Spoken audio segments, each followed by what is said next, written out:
சொக்கனுக்கு பக்கத்திலே சோடி என்று வந்தவளே நூல் போடவையில் ஒளிஞ்சுக்கிட்டு நினைச்ச தாளம் போடணுமே.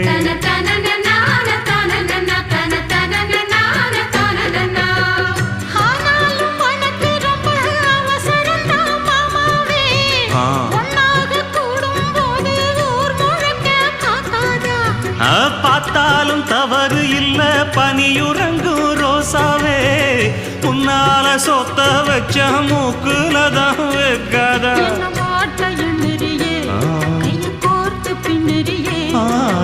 பாட்ட பாடி பல விதமாக சேட்ட பண்ணுறியே.